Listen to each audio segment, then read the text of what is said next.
하나님 아버지 은혜를 감사드립니다. 어두운 세상에서 죄 가운데 살아가던 이 무익하고 쓸데없는 자를 구원하시고 회복의 길로 인도하시며 이렇게 길갈 모임의 형제와 자매님들 앞에서 간증하게 하시니 감사합니다. 비록 말에 부족하지만 저의 간증을 통해서 하나님께서 행하신 일들을 온전히 증거하게 하여 주시옵소서. 그리고 지금 이 시간 이곳에 함께한 저희들 한 사람 한 사람을 기억하시고 축복하시며 온전한 치유와 회복을 통하여 진리 가운데 자유를 누리는 삶을 살아가게 하여 주시옵소서. 언제나 저희들의 발걸음을 인도하시는 하나님께 감사와 찬송과 영광 올려드리며 우리 주 예수 그리스도 이름으로 기도드리옵나이다.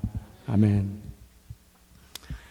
감사합니다. 이렇게 축하해 주시고 환영해 주시고 늘 길가에 오면은 아까 우리 마집사님이 살아 있으니까 너무 좋다고 그러셨는데 정말 그 살아 있다는 말은 그냥 목숨을 말하는 게 아닐 거예요. 포함됐겠지만 우리 회복하는 삶에 대한 의미가 있다고 이렇게 생각합니다.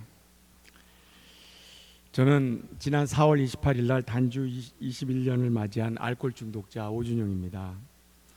간증을 준비하면서 필연적으로 이렇게 돌아보게 되는 지난 날들에 대한 기억은 언제나 아픔이죠.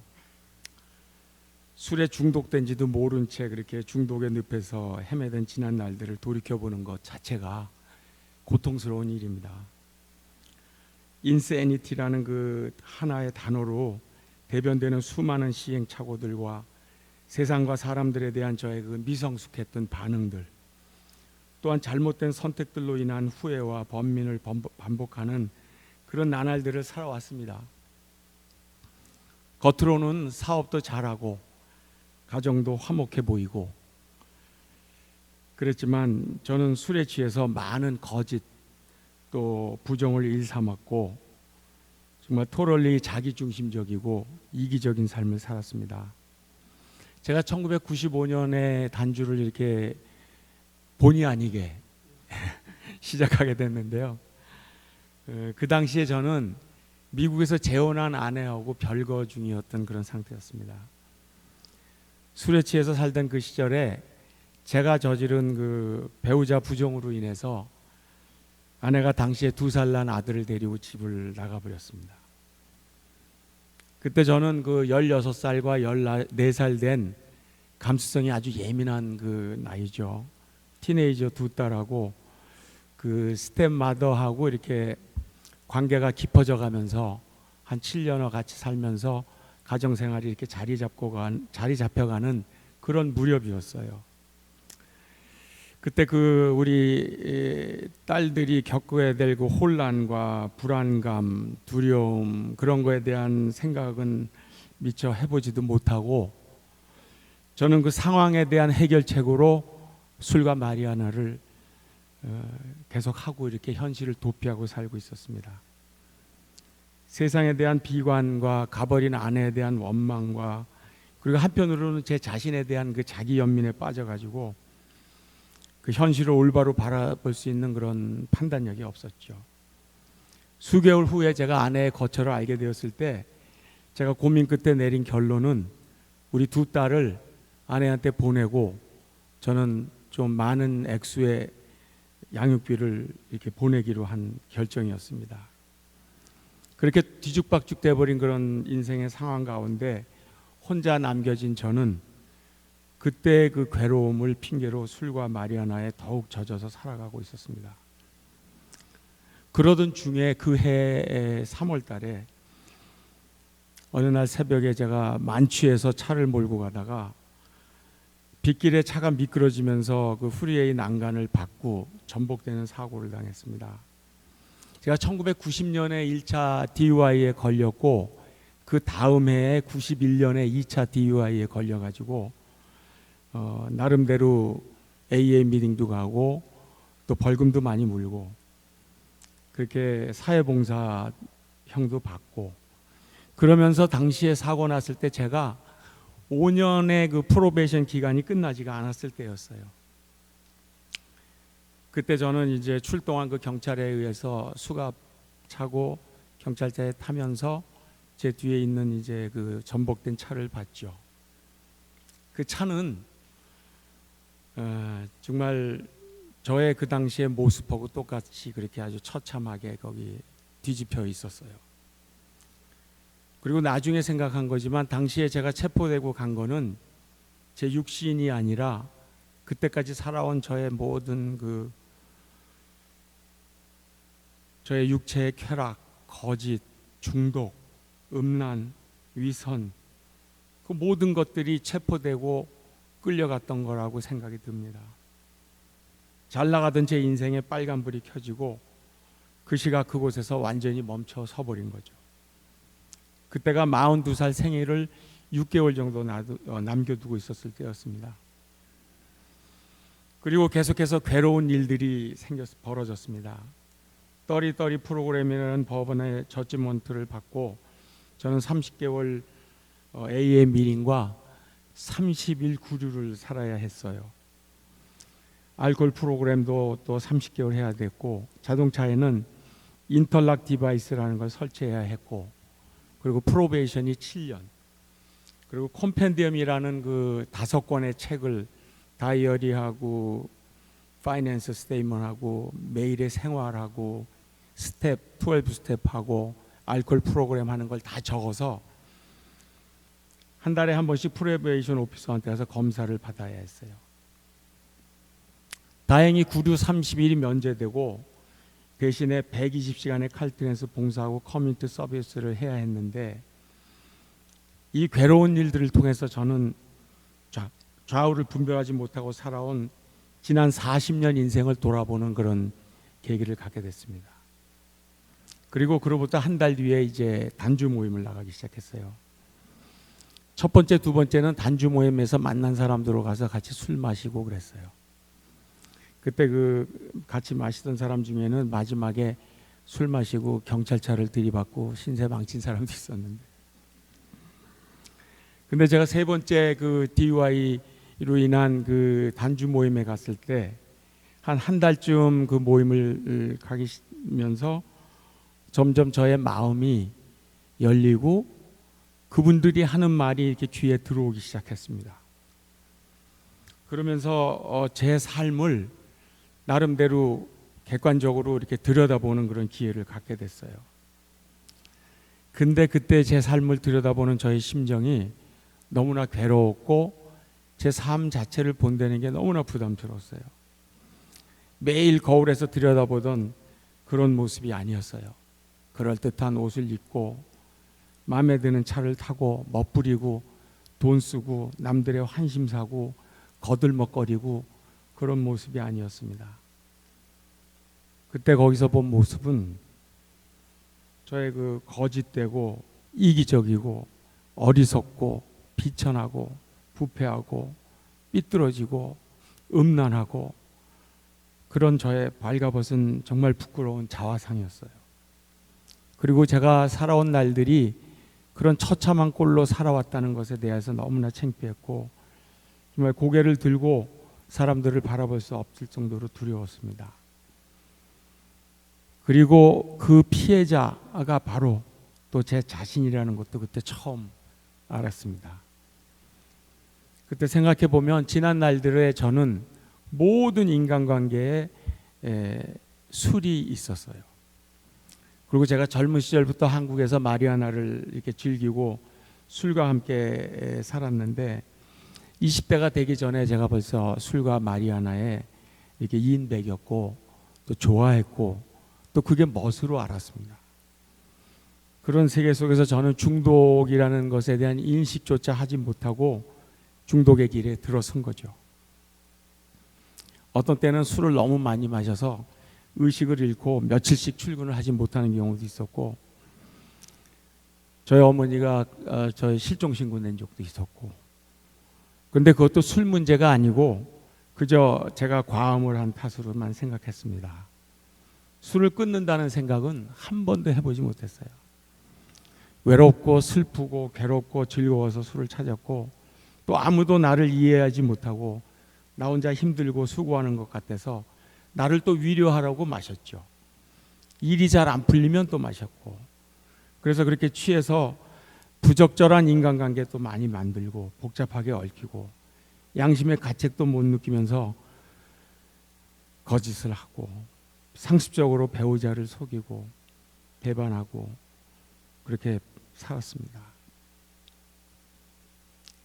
그 젊은 날들의 고귀한 시간들을 저는 그렇게 술에 취한 채, 세상에 취한 채, 그리고 한국에서 한 번, 미국에서 한 번 그렇게 이혼을 하면서 엮이는 가정에 가장 노릇을 했습니다. 빅북에서 우리가 중독자의 삶을 선택했다기보다는 어쩌면 그렇게 태어난 것인지도 모른다고 했는데, 저도 저희 집안에 삼형제 중 막내로 태어난 것이 제 선택은 물론 아니었습니다. 이제는 고인이 되신 저희 아버지께서는 술에 취해 들어오시는 날 밤에는 막내야 하고 저를 부르셨습니다. 저는 두려움 속에서 이불 속에 숨죽이고 있다가 어쩔 수 없이 아버지가 부르는 안방으로 건너가서 아버지의 품에 안겨서 잠을 자기도 했어요. 그때 어린 저에게 아버지의 그 입김은 아주 심한 술 냄새와 함께 또 거칠게 코를 고는 소리를 들으면서 아버지의 그 따가운 수염을 피해서 얼굴에 이불을 묶고 아버지가 잠드는 순간을 기다려야 했던 그런 기억이 있습니다. 홍 장로님의 가족 강의 중에서 인터넷의 내용을 인용하신 부분에 보니까 사람이 태어나서 자존감이 형성되는 시기가 5살에서부터 8살 때라고 합니다. 부모가 아이들에게 웃어주고 말을 들어주고 칭찬하고 같이 놀아주는 것들을 통해서 자존감이 형성된다고 합니다. 저는 늘 어머니와 대화하고 의논하고 시간을 보낸 기억은 많은데 아버지와 시간을 같이 한 기억이 전혀 없어요. 그리고 저 역시도 아이들이 자라던 시절에 그렇게 많은 시간을 아이들과 함께한 기억이 없고 술 취해서 들어와서 아이들의 자는 모습을 본 경우가 더 많았습니다. 그리고 저희 아버님 또한 엮이는 가정에서 성장하신 분이라는 것을 나중에 알았습니다. 저희 아버님은 일찍 부모님을 여의고 한 분 누님과 단둘이 세상을 헤쳐나오면서 많은 어려움과 고생을 겪었습니다. 그리고 그 끝에 종로의 보석상을 차리시기까지 자수성가하셨는데 그 이면에는 많은 상처와 외로움과 한이 있었어요. 따뜻한 가정의 보살핌이나 돌봄이 없는 그런 삭막한 삶을 살아오신 거죠. 저희 아버님은 평소에 과묵하시고 뭐든지 거절하지 않고 들어주시는 아주 자상한 아버지이고 인정이 많으신 분이었는데 술에만 취하면 다른 사람이 됐어요. 그냥 폭군이 돼가지고 저희 어머니한테 폭력을 행사하고, 그리고 어머니는 좀 이성적이고 교육도 많이 받으신 분인데 저희 아버님은 그런 가정 형편으로 교육도 못 받고 또 감성적인 편이라 어머니와는 늘 불화가 있었습니다. 엮이는 가정에서의 성장은 이와 같이 낮은 자존감, 열등감, 분노, 그리고 잘못된 인간관계를 형성하게 되는 원인이 되는 것을 절실히 제가 체험했죠. 이와 같은 아픔을 통해서 가정의 소중함을 뼈저리게 느끼게 되었어요. 이렇게 술 마시는 삶으로 인해서 피해를 받고 엮이는 가정에서의 체험과 저의 심경이 어떠한지에 대해서 잠시 나누어 보았는데요. 이런 과정을 통해서 저의 또 회복이 시작됐는데 그 과정에 대해서 말씀드리겠습니다. 그 차 사고가 난 이후에 단주 모임에서 시작된 제 자신에 대한 성찰이 회복의 단계로 이어지게 됐습니다. 그때까지 인생을 제 마음대로 살아왔던 저는 비로소 하나님을 알게 되었어요. 성령의 도우심에 힘입어서 영적 각성을 체험하게 되었는데 그 모든 일들이 하나님께서 제게 보내주신 인도자 홍종철 장로님과의 만남을 통해서 이루어졌습니다. 그 전에도 우연한 기회에 장로님을 만난 적이 있었는데 이번에는 장로님의 본업인 AA 미팅 장소에서 AA 사인지를 들고 그리고 본격적으로 만난 거죠. 그리고 그분의 손길에 이끌려 교회를 향한 발걸음을 옮기게 되었습니다. 그리고 같은 해 10월 초에 저의 42번째 생일을 장로님 가정에 초대돼서 보내게 되었습니다. 그 자리에 함께한 교회 식구들이 축하해 주었는데 난생 처음 겪는 낯선 모임이었지만 싫지는 않았어요. 그렇게 홍 장로님의 인도로 은혜 한인교회를 출석하게 되었습니다. 오늘 여기 우리 옛날 동료들, 우리 심집사님 비롯해서 또 낯익은 얼굴도 이렇게 보이고 그러니까 옛 생각이 더 많이 나는데요. 정말 그때 장로님과 함께 은혜교회를 나가면서 주일 예배는 물론이고 새벽 예배, 수요 예배, 금요 예배, 그리고 장로님 댁에서 드리는 구역 예배, 아까도 잠깐 언급하셨는데 한 번도 빠지지 않고 참석했어요. 그리고 AM 미팅과 AM 미팅 후에 갖는 애프터 미팅, 뜨레스디아스, 성경 공부, 단주하는 협신자들과의 교제, 그런 모든 것들이 생전 처음으로 맛보는 영적 생활이었습니다. 저의 더러운 몸과 마음을 씻어주면서 새로운 삶을 맛보는 그 기쁨은 어느 것과도 비교할 수 없었어요. 예배드리다 울고, 단주 모임에 와서 울고, 12단계 하다 울고, 성경 공부하다 울고, 삶 나누기 하다 울고, 집에서 샤워하다 울고, 거의 매일을 그렇게 울면서 지냈습니다. 정말 그때 제가 할 수 있는 일은 아무것도 없었습니다. 오직 홍 장로님의 권면을 따라서 인도하시는 대로 순종한 것뿐이에요. 12단계에 열중하면서 코트 오다도 충실히 이행했습니다. 여기 우리 코트 오다 받고 오신 분들 계시죠? 저도 그렇게 시작했습니다. 술을 마시지 않는 것만이, 그것만으로 제 삶의 치유와 회복에 대한 해결책이 되지 않았습니다. 그렇게 1년, 2년 회복의 날들을 하루하루 살아가던 중에 4단계를 다 마치지 못하고 엮이든 가정의 출신답게 all or nothing, 전부 아니면 다 포기하는 그런 증세가 제게 나타나가지고 두려움 없이 내 자신에 대한 도덕적 검토를 하는 4단계에서 저는 정말 괴로웠고, 제 자신의 모습을 정직하게 바라볼 수 없는 그런 두려움과 함께 그 실체를 바라보게 됨으로 인해서 정말 괴로웠습니다. 그 결과로 그때까지 올인했던 모든 영적 생활과 단주 생활을 포기하고 다시 세상으로 나갔습니다. 술과 마리아나에 젖어 그렇게 예전의 생활로 다시 돌아가서 예전보다 더욱 나쁜 형편이 되어 인생의 고귀한 시간을 또 그렇게 허비했습니다. 그 시간에 그리스도의 마음으로 긴 장문의 편지를 써서 제게 건네주신 분이 바로 저를 하나님께 인도하셨던 홍 장로님이셨습니다. 하나님의 손길로 저를 인도하신 분이고, 그리고 저는 또 그분의 말씀에 무조건 순종해서 인생에 처음으로 경험했던 그 지난 2년간의 그 소버 리빙, 그리고 그 영적 세계에 대한 갈망과 기쁨이 제게 있었음에도 불구하고 저는 금방 돌아가지 못했어요. 그만큼 세상은 강력하고 중독은 교활하고 우리 자신이 혼자 겪어내기에는 너무 힘든 영적 싸움이라는 걸 그때 체험했습니다. 제가 21년이라는 세월을 하루하루 이렇게 소버를 할 수 있었던 것도 이런 공동체가 있었기 때문에, 같이 하는 우리 협심자들이 있었기 때문에 가능했던 일입니다.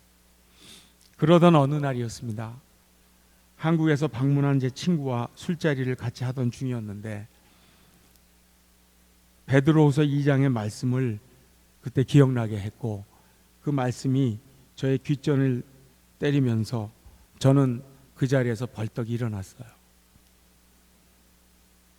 그 말씀은 바로 이런 말씀입니다.